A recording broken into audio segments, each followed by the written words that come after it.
So I'm Pat, and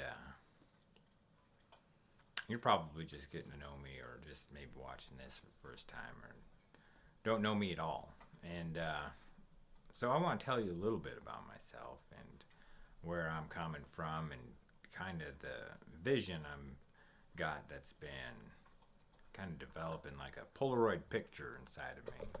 The little fuzzy bits are starting to become clearer. Um, but there's still a lot we can get started with. And so I want to tell you a little bit about me and kind of how I came to be like I am, however that is. And so one of the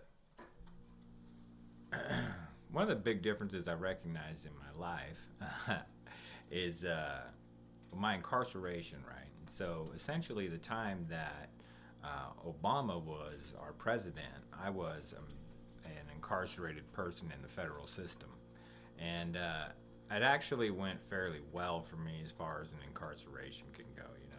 I wasn't a victim of any type of abuse or physical abuse or violence. I did get some verbal abuse, a little bit here and there. Some people offered to kick my ass from time to time, but nothing too awful that way, right? But it was still a very overwhelming experience and trauma for a person to go through, right? The thing that is different about my trauma and the trauma of a lot of people is that I essentially brought it upon myself at a time when I was a full grown adult, right? I was 27 years old when I went down, which kind of makes me feel like a member of that 27 club a little bit, because I do feel like my entry into the prison system was a death to my old self. I mean, when you lose everything and just about everyone except for your blood relations, all your possessions, your career, your friends, your condo, your cat, and it's all gone, and you pass naked from one world you have control over into another that you don't. And, that feels like dying. And I recognized it took me quite a while, about 3 years, I think, to get over the death of my old self, when I was incarcerated. So here's the thing as well.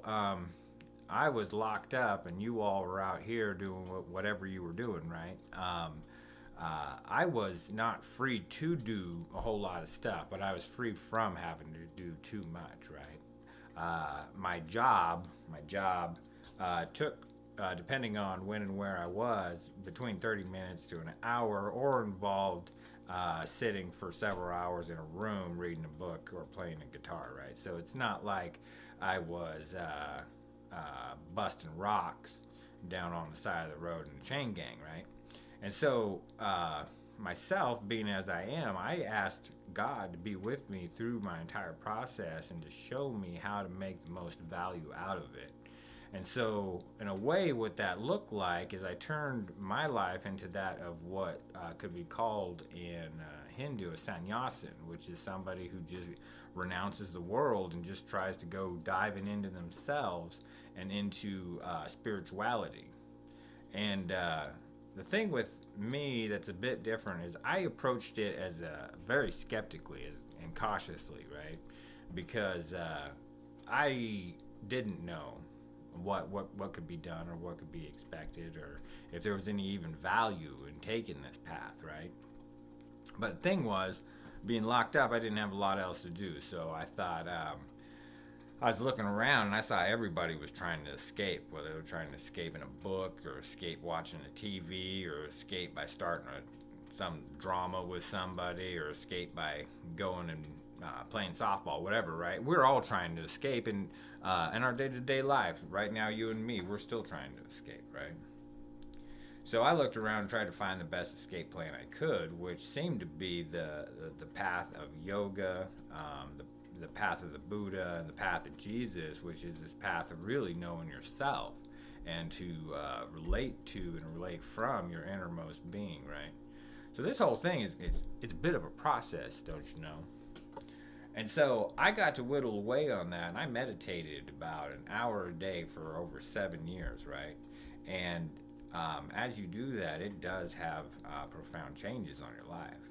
And so the thing is I got to go in and kind of collect up a whole bunch of really great information and things I've applied to my life that have directly and demonstratively changed it, right? And it all started simply with just me trying to get around to changing my mind because this thing I recognize is that we really can only take into our mind that which has been presented to us on the buffet of life, right? I mean, you can't know what you don't know. If nobody ever told you better, you can't do better. And so, as I dove into these practices and applied them to myself as if they could be true, they would become more and more true. So, it's one of these things of imagineering, right? You may have heard that, where imagination and engineering creates imagineering, and you can imagineer your way into a completely different way of being. Um, but it's a process because first you have to create the space within you for a new part to grow into. And simultaneously, most of the time, you've got to let go of something you've been holding on to, right? Because that's what's been holding in that space for that right thing to come into. And it's uncomfortable work because it feels like you're falling apart and coming together over and over again, right? But not to get too much into anything right now. Because what I was just trying to say is that since I've been out, right, it's been a new struggle for me. I've been out of prison for 4 years and went immediately right back into the rat race and stuff, right? And I didn't want to. I was scared of it, and it made me very uncomfortable. and I did it. And so I was living the life of a householder with a beloved person of mine, Jenny Arney, and her 2 children, whom I got to be co-parent to every other week when they weren't with their father. And so I got to live the life of a householder, paying bills, working a job. I was doing a blue-collar work, right? And so I was installing radiant heat systems for in-floor heating. It is the finest way to keep warm, even better than a fire, right? Anyway, so I was working there for Moser for just over 3 years, and something inside of me said it was just time to move on, and I've been moving on, right?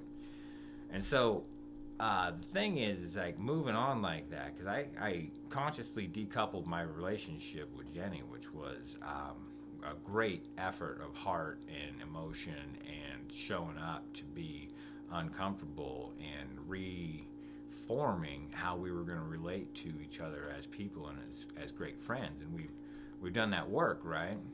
And that was a call to change that happened within me, right? And it was like I could have either resigned myself to staying in a situation that was okay but not great, or to respond to my own call of life that was brewing inside me. And the thing is that I know if I hadn't stopped what I was doing and pursued something else, that call to life was just going to keep beating me down. And that's what it was feeling like, right? And it's not that our situations are trying to harm us, but they're trying to be an invitation to us.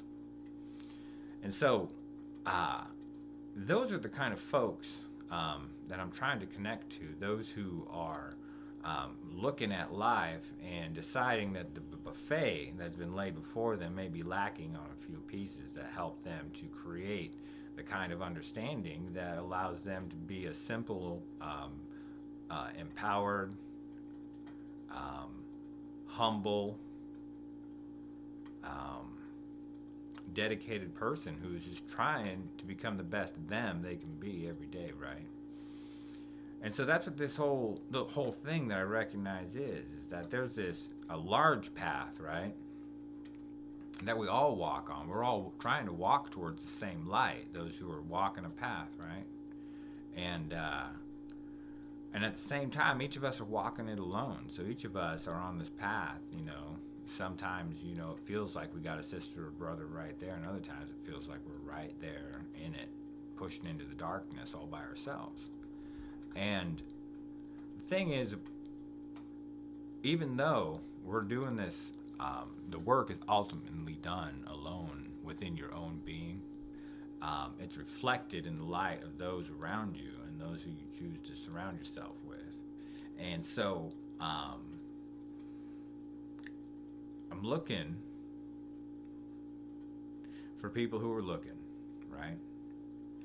And I call those folks the wayfinders, right? The people who are finding the way. They're finding the big way that's going to help this whole planet, and they're finding the narrow way that is the path of them coming back to their own self, right? And these are wayfinders. And you might be a wayfinder too. If you think that this world can be a better place if we just start being better and doing better, and that it starts with you more than anywhere else, right? You can't go put out a bunch of fires all over the place until you figure out the ways that make you show up, right? And so it's this dual process of healing ourselves to heal the planet, right? Because it's all interconnected, and you can't trick me otherwise, right? So those are folks that I'm kind of looking for, and how I got to be a little bit of the way I am. Because well, you're all busy doing what you're doing. I was in there and taking time to try to make myself as good as I could be. And in the Hindu traditions, it's the sannyasin phase that I referred to is actually typically given to folks in the fourth season of their life, right? It's like that's in over there. Often, what they do is like after the man or woman discharges all their household duties, raises the kids, takes care of the family, starts a business, maintains a business, and then they've demonstrated success in the world. They then release the responsibilities, allow the next generation to take them up, and then that's when they go dive into the spiritual path, right? However, we don't have to wait until we're retired to get into it, right? We may have later seasons of our life we can dive deeper and deeper into things, but these fundamental kind of ideas and small practices that you can get into your day are going to be the seeds that could lead to an entirely different way of being. And like I said, I've been trying to live my life like an experiment, and I'm moving into a new phase of that experiment, which is sharing and teaching. And so that's something that's evolving into my life, and this is my demonstration of this. It's just to try to get out there and get a little bit of attention to the folks out there and let them know where I'm coming from. So I thank you for listening, and I'm Pat, and I'm a wayfinder, and it's good. It's nice to find, right? And the way keeps coming. It keeps coming, and it's always changing, and you're never sure, and it's never done. But going feels a lot better than staying still. So I appreciate you, and you're welcome to come back and check out some more stuff.